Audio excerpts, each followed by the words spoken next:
bien, muy buenos días. Nos quedaría estudiar específicamente qué vamos a hacer en la eternidad, pero ahora vamos a ver una idea nomás.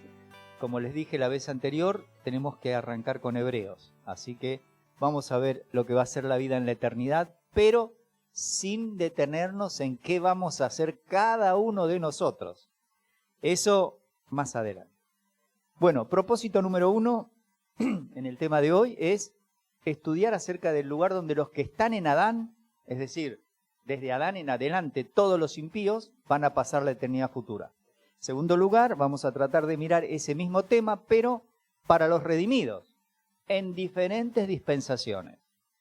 Recuerden que si no estudiamos dispensaciones, nos transformamos en pactistas. Si nos transformamos en pactistas, todo es una ensalada, aunque ellos creen que es la forma de interpretar. Tercero, realidades que vamos a vivir los salvos de la iglesia. Y cuarto, la conclusión. Vamos entonces a arrancar con algunas palabras que nos tiene que recordar el mapa del futuro. ¿Se acuerdan que nosotros dijimos que el día de Jehová, el día de Yahvé o el día del Señor del Antiguo Testamento, empieza justo cuando la iglesia es arrebatada? Y ahí la tierra tiene 7 años de tribulación. Dijimos que había 1290 días desde la mitad de la tribulación hasta que algo suceda, pero en Daniel capítulo 12, versículo 12 nos daba otros días más.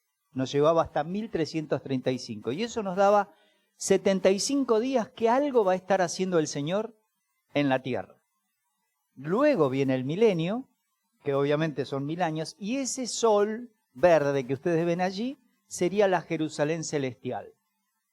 ¿Por qué colocamos ahí el lugar donde van a estar los redimidos? Ahí está la iglesia, van a estar los santos del Antiguo Testamento, van a estar los que se salven en la tribulación, en el capítulo 7 de Apocalipsis. Entonces nosotros tenemos que tener eso muy claro, porque cuando termine el milenio, esta tierra y estos cielos no van a estar más, van a desaparecer. Entonces, en el juicio del gran trono blanco, todos los que están en Adán van a ir al lago de fuego y azufre. Ya explicamos la vez anterior qué libros se abren ese día. Pero la Jerusalén celestial, como es la morada de los redimidos, va a trasladarse hasta los cielos nuevos y la tierra nueva en los cuales mora la justicia. Ahora vamos a volver a ver, pero solamente el final del milenio. Muy bien. ¿Dónde van a estar los impíos y cuál es su destino final? Hay 4 palabras que se utilizan en la Biblia, el Nuevo Testamento, para hablar del lugar donde van a estar los impíos. La primera palabra que vemos en el Antiguo Testamento es Seol. 65 veces se utiliza. Lo interesante es que 31 veces se va a traducir infierno, que es una palabra latina. Esa es la realidad, adoptada por los traductores. 31 veces se utiliza como sepulcro y 3 veces como el abismo, como el lugar donde van los muertos. Pero no se refiere al muerto en sí, sino a la condición que tiene después de morir una persona. Entonces ese lugar, por lo que uno ve en la Escritura, era temporal. Pero los justos, aquellos que estaban antes de la ley y después de la ley, esperaban la resurrección, para poder ingresar a un tiempo de bendiciones que se llama milenio en el Antiguo Testamento, pero también tiene que ver con la eternidad futura. Porque el milenio está limitado a 1000 años de Cristo gobernando sobre la tierra. Seguimos. En Job 19 ustedes saben que dice, yo sé que mi Redentor vive, y al fin me voy a levantar del polvo y lo voy a ver cara a cara, y lo voy a ver yo. Así que aún antes de la ley había una expectativa de resurrección para estar en la presencia de Dios por la eternidad. En el Salmo 16, del 9 al 11, que es un salmo mesiánico, el Señor dice que no iba a permitir que Él esté y permanezca en el Seol, sino que iba a tener una relación directa con el Padre. Si miramos al Salmo 49, 14 y 15, también nos lleva al mismo concepto de que hay un tiempo para estar en la presencia de Dios. Y en los salmos ya es bajo la ley mosaica. Seguimos. La segunda palabra que aparece es Hades. Es similar a Seol. Lo importante aquí es que en cuanto al lugar, la Biblia indica que está abajo, abajo en la tierra. En cuanto a qué hay ahí, es personas sin el cuerpo físico que están esperando un juicio. En tercer lugar, con respecto al Hades, se contrasta con las personas que están caminando en la tierra y están vivas. Y en cuarto lugar, la indicación es que están esperando un momento para salir de allí. Y eso va a ser el día del juicio ante el gran trono blanco. Los impíos, los que están en Adán, solamente en ese lugar. Los redimidos de diferentes épocas, mucho antes. Apocalipsis 20, ¿se acuerdan? Bienaventurado y santo el que tiene parte en la primera resurrección.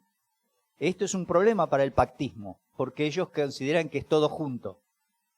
Sin embargo, la Biblia es muy clara para distribuir estos eventos con esos 1000 años de separación. Es el lugar de los muertos. En el Nuevo Testamento siempre se traduce infierno, excepto en 1 Corintios 15:55, donde dice, ¿dónde está, oh muerte? ¿Se acuerdan? O sepulcro. Entonces, pero esto lo tenemos que entender bien.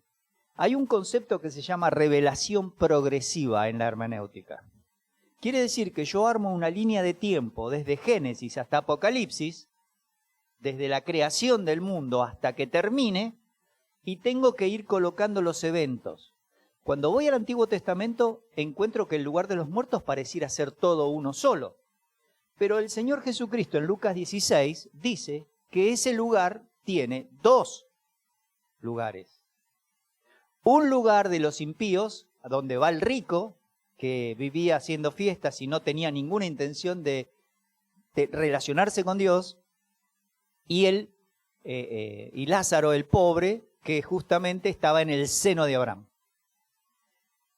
Todavía en ese tiempo, en Lucas 23, cuando el Señor está crucificado, aparece la oportunidad de 2 ladrones y uno de ellos le dice, acuérdate de mí cuando vengas en tu reino. Y el Señor no le dice, tenés que recibirme como Salvador personal para formar parte de la iglesia. Le dice, hoy estarás conmigo, ¿dónde? Porque ese es el lugar que después de la muerte, sepultura y resurrección de Cristo, están los santos del Antiguo Testamento. Luego, si nosotros vemos el tema en 2 Corintios 12, Pablo nos dice que él fue llevado al tercer cielo, al paraíso. Y ahí vio cosas que no se pueden expresar. Y además Dios no le permitió que las exprese, si no las hubiera dejado escritas y sería bárbaro para nosotros. Con respecto al futuro, hay muchas cosas no están tan claras porque no está dentro del plan de Dios algunas cosas, pero dentro del plan de Dios, de lo global, tenemos muchísima información. Entonces, si nosotros pudiéramos juntar el evento de Efesios 4, 7 al 10, en donde dice que subiendo a lo alto llevó cautiva la cautividad y dio dones a los hombres. Nosotros tenemos que pensar que la traducción de ese texto implica que Él descendió, llevó una multitud de cautivos. Segunda Pedro 3 nos dice que fue a proclamar a los espíritus encarcelados en el tiempo de Noé de la realidad de la resurrección, de la realidad de su obra perfecta, la cual le permitía tomar absolutamente a todos esos santos del Antiguo Testamento y llevarlos al paraíso. No están glorificados todavía. Ningún creyente que parte para estar con Cristo está glorificado. Es su alma y su espíritu que están allí. 2 Corintios capítulo 5. Lo que está en la tierra es solamente el cuerpo. El que duerme es el cuerpo, no la conciencia, no el espíritu del individuo. Pablo dice, quiero partir y estar con Cristo, lo cual es muchísimo mejor. Pero eso no se puede explicar si uno no utiliza todos los pasajes uno al lado del otro. Seguimos. El tercer término que se utiliza solamente en 2 Pedro 2:4 es tártaro, que también se traduce infierno. Y ese es un lugar que dice Judas, en este caso Pedro primero, si Dios no perdonó a los ángeles que pecaron, sino que arrojándolos al infierno, ven ahí se traduce infierno, los entregó a prisiones de oscuridad para ser reservados al juicio. La explicación es que Tártaro indica el lugar de prisiones de los ángeles que pecaron. Y Judas 6 nos dice que no guardaron su dignidad. Fueron en vicios contra su naturaleza, contra su carne. Y la única forma en que encontramos un evento parecido es en Génesis 6. Cuando los hijos de Dios vieron que las hijas de los hombres eran hermosas y tomaron para sí mujeres. Algunos piensan que esa es la descendencia de Caín con la de Abel, pero Abel no tenía descendencia, así que se dice que es la de Set, un linaje piadoso y un impío. Sin embargo, no hay evidencia de que esa sea la postura. Claro, ellos te van a decir, no, pero Lucas 20 dice que los que lleguen a ese momento no se casan ni se dan en casamiento, sino que son como los ángeles de Dios. Bueno, 3 problemas ahí. Lucas está hablando del futuro, que el Señor dice que los que lleguen a ese siglo, que es el milenio, la eternidad, en ese tiempo ni se casan ni se dan en casamiento. Y además dice claramente que serán como los ángeles de Dios, pero no habla de los demonios, habla de los ángeles de Dios. Y esos nunca más van a estar puestos a prueba, porque quedaron en fidelidad al Señor. En cambio los otros siguieron a Lucero. Así que no es Hades, no es Seol, ni es Gehenna, simplemente Tártaro, una sola vez. Y la cuarta palabra justamente sería Gehenna. Esta aparece 12 veces. La versión revisada de inglés y la versión autorizada también la traducen infierno. Y uno se pregunta por qué. Bueno, porque infierno era la palabra latina para denotar un lugar que tendría condiciones de castigo. ¿Está bien? Pero nosotros tenemos que estudiar lo que la Biblia dice. Entonces, es un lugar geográfico y contempla el destino final de las personas que no son salvas, que no están redimidas en ninguna dispensación a partir de Adán. Y es un lugar preparado para el diablo y sus ángeles. No había sido preparado originalmente para el hombre, entre comillas, pero Dios sabía que eso iba a suceder. Pero el Señor Jesucristo, cada vez que utiliza este término, dice, en Mateo 25, 41 sobre todo, apartaos malditos al lago de fuego preparado para el diablo y sus ángeles. Algo interesante, ese es el lugar de retribución de los impíos. En Mateo 25, 41, como yo les decía, en griego dice que ya está, ya ha sido preparado. Entonces, nos preguntamos, ¿será, como dicen los astrónomos, que sería una estrella blanca o enana? ¿Por qué? Porque nadie puede entender cómo un lugar puede ser oscuro, pero tener llamas de fuego, donde el gusano no muere, y donde el clamor de esas personas que van a estar allí no puede ser terminado jamás. Pero los astrónomos dicen que las estrellas blancas o enanas son lagos de fuego. No habría forma de que se apague. Así que en el universo sí hay lugares que podrían considerarse lago de fuego y azufre. ¿Sí? Es interesante, se podría hablar bastante de eso, pero vamos a continuar. Aquí, en este dibujo, que lo acortamos, nosotros tenemos un par de pasajes para mostrar lo que va a pasar cuando termine el milenio. En Hebreos 11:10, por revelación progresiva, como les decía, se nos dice que Abraham esperaba la ciudad que tiene fundamentos, cuyo arquitecto es Dios. ¿Cómo sabía Abraham que Dios tenía una ciudad especialmente preparada para ellos? Eso es revelación, pero no está en el Antiguo Testamento. Recién el Espíritu Santo nos lo deja revelado en el Nuevo Testamento. Vamos a mirar también Hebreos 12, 22 al 24. Dice que la Jerusalén celestial tiene la compañía de millares de ángeles, está Dios, está la iglesia o la congregación de los primogénitos y los espíritus de los justos hechos perfectos, o sea, los santos del Antiguo Testamento. Entonces, ¿por qué este cuadro del final? Porque es necesario entender que cuando vamos a Apocalipsis 21 y 22, la discusión de los teólogos ha sido, ¿describe la eternidad o describe el milenio? Y entonces hay muchos buenos maestros que han disentido y disienten en la historia. Así que vamos a mirar este tema. Los santos del Antiguo Testamento. Dios les prometió crear cielos nuevos y tierra nueva. ¿Cómo? Lo vamos a ver, hay dos pasajes en Isaías. 65:17. Yo crearé nuevos cielos y nueva tierra, y de lo primero no habrá memoria, ni más vendrá el pensamiento. Y 66:22, porque como los cielos nuevos y la nueva tierra que yo hago permanecerán delante de mí, dice Jehová, así permanecerá vuestra descendencia y vuestro nombre. Es decir, los judíos, Israel, va a permanecer en esa ciudad que es la Jerusalén celestial. ¿Y por qué colocamos esto? Porque todos los otros pasajes del Antiguo Testamento solo apuntan hasta el milenio. Aunque se sabe que los 1000 años sigue con la eternidad, lo sabemos nosotros por la revelación, ellos también, muchos de ellos sabían, como vimos por Abraham. Si uno mira, por ejemplo, Moisés en Hebreos 11:25, dice que él tenía puesta la mirada en el galardón. Y el galardón no va a estar hasta el día que estemos en la presencia del Señor, aunque él no pertenece a la iglesia. Pero ellos tenían una información que nosotros no nos daríamos cuenta si no fuera por el Nuevo Testamento. Los santos del Antiguo Testamento, además,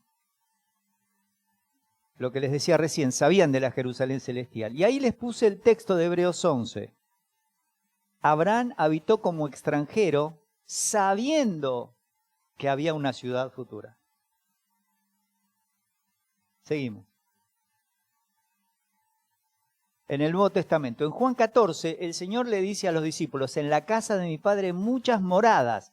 Monai indica un lugar donde uno permanece, donde uno habita.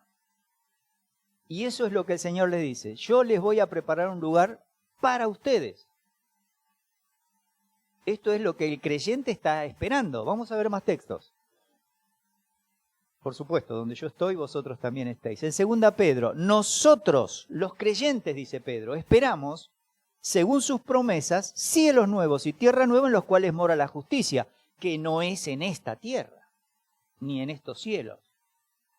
Porque Efesios 6 nos dice que en el aire están los espíritus de maldad, que obedecen al príncipe de este mundo. Y por Job sabemos que Satanás ha tenido acceso hasta la presencia de Dios en el tercer cielo. Por lo tanto, esto desaparecerá y quedará solamente unos cielos nuevos y una tierra nueva. En Apocalipsis, vi un cielo nuevo y una tierra nueva, porque el primer cielo y la primera tierra pasaron y el mar ya no existía más. Y ahora ve la santa ciudad, la nueva Jerusalén. Entonces, nos preguntamos, ¿va a haber un cielo nuevo y una tierra nueva? Sí, tanto prometido en el antiguo como en el nuevo. En ese lugar va a morar el Señor. Y todos los que estén allí serán su pueblo. Eso nos tiene que quedar recontra claro. Vamos a mirar algo más. Fíjense en Tesalonicenses. Cuando está hablando de la resurrección de los muertos en Cristo, luego los que vivimos, que vamos a ser transformados, dice, los muertos en Cristo resucitarán primero, luego nosotros, los que vivimos, los que hayamos quedado sin morirnos cuando Él venga, seremos arrebatados juntamente con ellos en las nubes. ¿Para qué? Para recibir al Señor en el aire y así estaremos siempre con el Señor. Esta es la expectativa del redimido en esta dispensación de la iglesia. Vamos a ver otro texto. Vamos a ver algo en la eternidad. Yo lo traté de hacer global. ¿Por qué? Porque tenemos que entender que lo más importante es la comunión eterna con la persona y con la gloria del Señor. Si miramos Corintios 2:9, dice que hay cosas que ojo no vio ni oído escuchó o oyó, que Dios ha preparado para los que le aman. Eso es algo que una parte está revelada en la Escritura, pero otra parte no sabemos bien cómo va a ser. Pero vamos a mirar algo más. En Apocalipsis 2:7, el árbol de vida. A ese es algo que vamos a tener acceso. Cuando Juan escribe a las 7 iglesias, hay algunas promesas del Señor. Vamos a participar de un árbol de vida, o de los árboles de la vida. En Apocalipsis 2:11, los que son fieles, es decir, los que están en Cristo, no tienen daño de la muerte segunda. La muerte segunda es justamente la del juicio del trono blanco. Apocalipsis 2:17, le daré a comer del maná escondido, le voy a dar una piedrecita y en la piedrecita el nuevo nombre que tiene la persona. Y ahí siempre se hace una broma entre los creyentes que dice, a vos te va a poner tosudo, a vos, como recalcando alguna característica, pero ahí va a estar un nombre que nadie conoce, pero va a ser nuestro nombre por la eternidad. Cuando vas a Apocalipsis 2, 26 al 28, dice que nos va a dar autoridad y nos va a permitir cogobernar con el Señor en el milenio. Por eso la Jerusalén celestial está arriba. Ahí arriba, como vimos la vez anterior, solamente están los redimidos, los santos del Antiguo Testamento, la iglesia. ¿Se dan cuenta? Eso es parte del gobierno que vamos a tener. Vamos a ver algo más. En Apocalipsis 3:5, que vamos a estar con vestiduras blancas, que el nombre nuestro va a estar en el libro de la vida, nunca puede ser borrado, dice el Señor para el creyente, y lo confesaré delante de mi Padre y delante de los ángeles. Esta confesión implica que por haberle recibido vamos a estar en ese lugar. Pero además, por haber permanecido fieles en la prueba, en la obra, eso también es algo que el Señor va a considerar delante de Dios, el Padre, y delante de los ángeles. En Apocalipsis 3:12 dice que nos va a hacer una columna en el templo de Dios. Es una figura que indica la firmeza con la que vamos a estar en ese lugar. Además, vamos a tener el nombre de Dios y de la ciudad Jerusalén celestial escrito en nuestra frente. No sé qué pedazo de frente tendremos cada uno de nosotros, pero aquellos que son calvos dicen siempre, a mí me va a entrar el nombre. Pero es una broma eso. Pero así dice el texto. En el capítulo 3, versículo 21, dice, hablándole a la iglesia de la Odisea, que era la que no tenía comunión, la iglesia que le dice, yo estoy a la puerta y llamo, bueno, a esa iglesia le dice que le va a permitir sentarse en el trono del Señor. Así que algunas cosas de estas promesas eternas van a estar en el tiempo del milenio y va a seguir en la eternidad. Vamos a mirar entonces algo más. En 1 Juan 3:2, seremos semejantes a Él porque le veremos tal como Él es. En Juan 14:3 ya lo vimos, donde yo estoy vosotros también estaréis. En 1 Tesalonicenses ya lo vimos, vamos a estar para siempre con el Señor. En Apocalipsis 22:4 vamos a ver su rostro y su nombre va a estar escrito en nuestra frente. En Colosenses 3:4 vamos a ser manifestados con Él en gloria. En Corintios 15:49 traeremos la imagen del celestial. Trajimos la del terrenal, dice, y ahora tenemos, en ese momento que estemos con Él, la del celestial. ¿Podemos ver algo más? Que es la duda de lo que se plantean los escritores. ¿Describe Apocalipsis 21:22 la eternidad o describe el milenio? El milenio, Darby, aquel que organizó el tema de las dispensaciones para estudiar, aunque ya existían en el capítulo de la Biblia, en el primer siglo, Darby, Gabelain, Grant, Ironside, Jennings, Kelly, Pettingill, Sayce y Scott y muchos otros decían, esto es el milenio. Otros dijeron, no, la eternidad. Gobet, Larkin, Newell, Ottman. Y entonces tenemos que pensar, ¿cuál de los dos tiene razón? Es que en realidad hay un punto de vista intermedio. Cuando se habla de los que habitan la Jerusalén celestial, ya han entrado en el estado eterno. Tienen cuerpos glorificados. En ese momento ya están los santos de la tribulación agregados y las naciones que han sido salvadas durante el milenio. Porque durante el milenio ingresan con el Espíritu Santo, pero luego son descendientes. La naturaleza pecaminosa está. Por eso, cuando Satanás es soltado de su prisión al fin de los 1000 años, tiene la ocasión de engañar a una gran multitud. Y en la lección anterior estuvimos viendo que no es Gog y Magog de Ezequiel 38 y 39. Es otra guerra que también tiene el nombre de Gog y Magog. Así que el punto de vista intermedio indicaría lo siguiente. Número 1. En la Jerusalén celestial, durante el milenio que estamos los redimidos, dijimos que está la iglesia, los santos del Antiguo Testamento, los salvados de la tribulación. Están allí. En la tierra se ve a la humanidad andando a la luz y gobernada por los que están en la Jerusalén celestial. Como tenemos cuerpos glorificados, nosotros sí podemos hacer el descenso a la Jerusalén terrenal, pero los de la tierra no pueden ascender a ese lugar, porque ese es lugar para la eternidad. Por eso en el dibujo les mostrábamos una flecha que lleva hasta el cielo nuevo y la tierra nueva en los cuales mora la justicia. ¿Está bien? Así que es un estado intermedio. Vamos a la conclusión. Entonces, Dios determinó 2 lugares en la eternidad futura, no hay más. Un lugar para los impíos que están en Adán, ese es el lago de fuego y azufre, que fue y está actualmente preparado para el diablo, sus ángeles y todos los que sigan la corriente del príncipe de este mundo. Pero hay un lugar que se llama la Jerusalén celestial para los santos del Antiguo Testamento, los salvos de la tribulación y de las naciones del milenio, y la iglesia. Y tiene la compañía de millares de ángeles, la sangre rociada que habla mejor que la de Abel, etc. Algo más.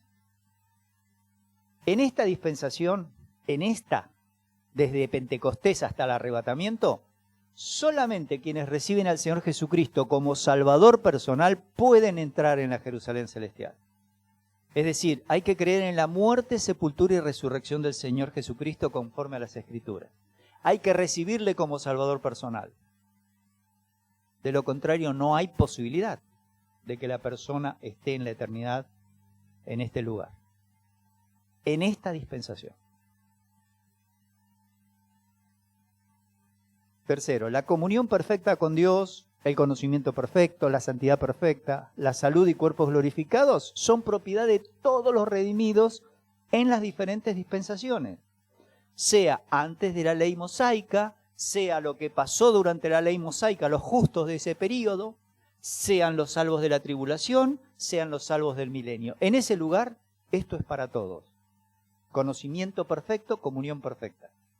En cuarto lugar, no tenemos que perder de vista que según las coronas que hayamos obtenido, por su gracia obviamente, porque Efesios 2:10 dice que estamos en un camino de buenas obras, entonces vamos a tener ciertas recompensas. Dios no es injusto, dice la Biblia. Él no hace acepción de personas. Para los impíos hay grados de castigo. Para los redimidos hay grados de recompensas. Probablemente, el reflejo de la gloria tenga que ver con ese tema de las recompensas. Probablemente. Esto es un pensamiento natural y carnal en algo revelado por el Señor. Que el Señor les bendiga.